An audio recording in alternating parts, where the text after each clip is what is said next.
Salam sidang jemaat.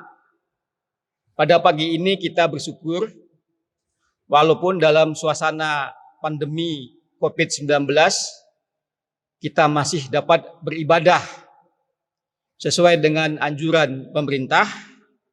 Kita melakukan PPKM, yaitu pembatasan kegiatan masyarakat skala mikro. Dan kita bersyukur walaupun melalui media seperti ini kita dapat menghadap Tuhan.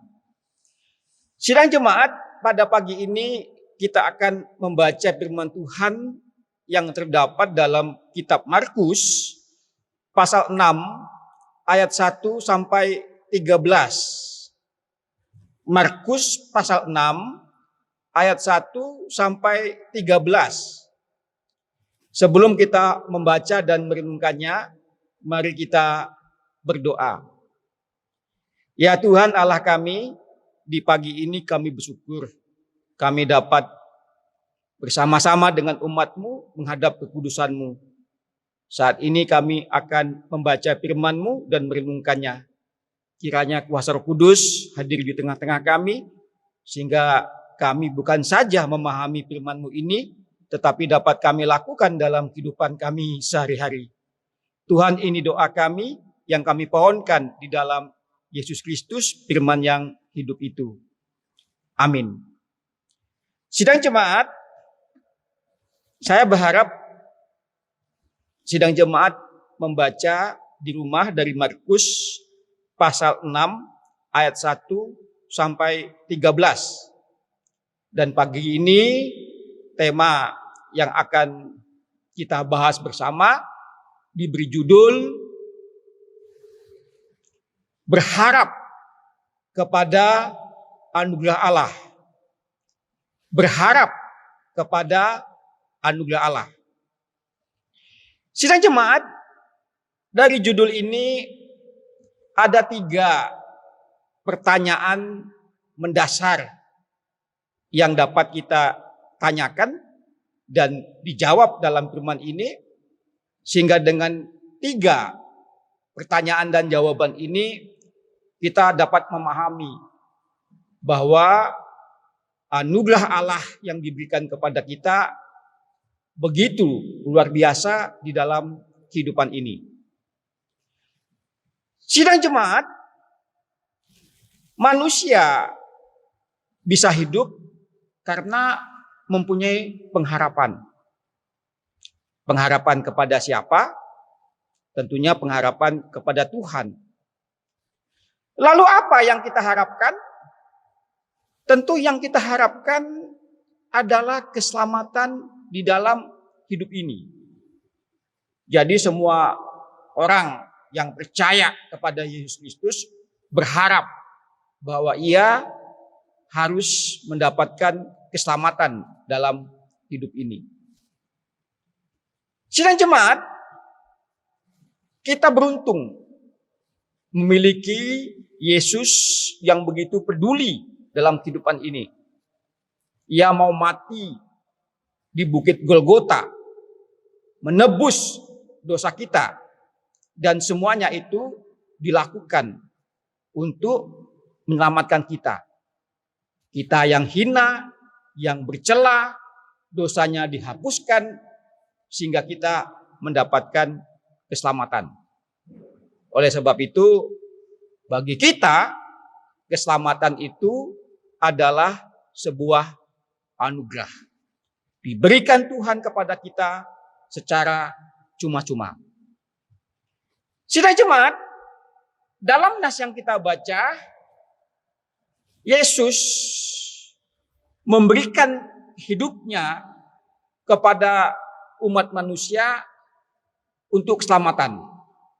Oleh sebab itu, sepanjang kehidupan Yesus, ia mengajar. Apa yang diajar? Yesus mengajar tentang bagaimana cara manusia masuk dalam kerajaan Allah. Dalam perikop yang kita baca, pengajaran Yesus Kristus begitu sangat luar biasa. Dan ini dikatakan oleh para pendengar bahwa semua pendengar yang mendengarkan ajaran Tuhan Yesus begitu takjub dan heran. Ia mengerti bahwa apa yang diajarkan Yesus itu adalah keselamatan tentang kerajaan Allah yang harus dimiliki oleh setiap manusia. Namun, tidak semua manusia memahami penting makna dan arti keselamatan. Dalam nas yang kita baca ada beberapa orang, bahkan golongan yang tidak percaya kepada Yesus. Ada beberapa alasan. Ia tidak percaya apa yang diajarkan oleh Yesus. Ada yang mengatakan bahwa Yesus Kristus itu adalah orang yang biasa-biasa saja. Dia tahu siapa Yesus. Dia anak Yusuf, anak seorang tukang kayu. Dan Yesus juga adalah tukang kayu. Semua orang tahu di Nazaret bahwa Yesus itu adalah orang yang biasa-biasa saja. Maka banyak orang tidak memahami apa yang diajarkan oleh Yesus karena Yesus dianggap sebagai orang biasa-biasa saja. Dan ini terjadi dalam kehidupan masa kini. Banyak juga saat ini menganggap bahwa Yesus Kristus sebagai pribadi yang biasa-biasa saja. Yang kedua, mereka memang menutup pintu hati sehingga tidak mau mendengar apa yang diajarkan oleh Yesus. Ia mempunyai konsep tentang keselamatan sendiri. Ia mengatakan bahwa keselamatan itu hanya dapat diperoleh karena manusia dapat melakukannya. Artinya bahwa keselamatan itu adalah inisiatif dari manusia. Padahal tidak ada manusia dalam dunia ini dengan caranya dapat selamat dalam kehidupan ini. Oleh sebab itu, bagi kita berharap kepada anugerah Allah begitu penting.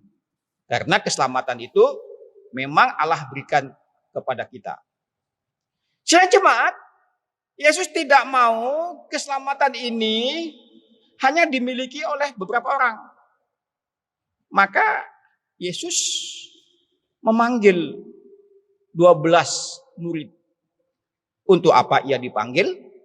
Untuk memberitakan keselamatan kepada banyak bangsa. Kita tahu bahwa 12 orang ini, 12 murid ini orang biasa-biasa saja.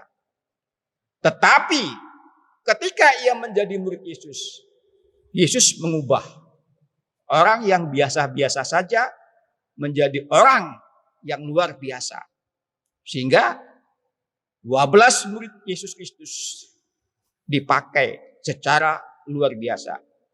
Memberitakan keselamatan kepada banyak orang. Orang yang biasa-biasa memberitakan kabar yang luar biasa. Yaitu keselamatan adalah sebuah anugerah. Dalam memberitakan keselamatan, Yesus menghendaki supaya ia hanya berharap dan berserah kepada Allah saja. Oleh sebab itu Yesus mengatakan, jangan engkau membawa bekal pakaian, jangan engkau membawa bekal makanan, jangan engkau membawa hal-hal yang ada di dunia ini. Apa artinya? Artinya ialah ketika kita memberitakan firman Tuhan, kita harus berharap kepada Allah saja. Kita tidak dapat mengandalkan apa yang ada di dunia ini. Oleh sebab itu, siapa saja yang dipanggil oleh Tuhan Yesus Kristus untuk memberitakan keselamatan, Yesus akan pakai ia menjadi pribadi yang luar biasa, memberikan keselamatan kepada banyak orang. Asal mereka berharap berserah kepada Yesus saja sebagai Tuhan. Ia tidak mengandalkan harta benda, ia tidak mengandalkan kekuasaan, ia tidak memandalkan kepandaian. Ia hanya berharap dan berserah kepada Tuhan. Tetapi Tuhan kita Yesus Kristus memberikan kekuatan yang sangat luar biasa. Yesus mengatakan bahwa orang yang dipanggil untuk memberitakan keselamatan, ia dibekali dengan kekuatan yang berasal daripada Tuhan. Ia akan mengusir setan, ia akan menyembuhkan banyak orang sakit, ia akan memberi pertobatan kepada banyak orang. Dan inilah perintah yang sama yang diberikan kepada kita. Karena kita murid Tuhan Yesus, maka kita harus memberitakan berita keselamatan itu kepada banyak orang. Itu adalah sebuah anugerah. Oleh sebab itu, gereja dan kita sebagai orang Kristen diperintahkan untuk membawa pertobatan kepada segala bangsa. Di masa pandemi corona, COVID-19 yang saat ini kita hadapi, kita harus memberitakan kabar keselamatan, membawa jiwa-jiwa untuk bertobat. Jangan takut, jangan khawatir, jangan bimbang. Berharaplah kepada Tuhan Yesus Kristus. Maka semuanya akan diselesaikan dan diberi jalan keluar oleh Yesus. Dan kita juga diberi kekuatan untuk mengusir setan dalam kehidupan ini. Oleh sebab itu, sebagai gereja, kita adalah anak-anak terang. Kita harus mengalahkan kegelapan di dalam dunia ini dan membawa terang kepada banyak bangsa. Dan kita akan menyembuhkan banyak orang sakit. Khususnya orang yang ketakutan, yang khawatir, orang yang patah hati, tidak mempunyai harapan, ia putus asa. Dalam situasi kondisi pandemi corona yang saat ini masih kita hadapi, kita berharap kepada anugerah Tuhan, sebab Dialah Allah yang dapat menolong kita. Sidang jemaat, kiranya firman Tuhan ini memberikan kekuatan dan pengharapan kepada kita. Kita percaya Yesus Kristus adalah penolong dan juru selamat dalam kehidupan ini. Tuhan Yesus memberkati. Amin.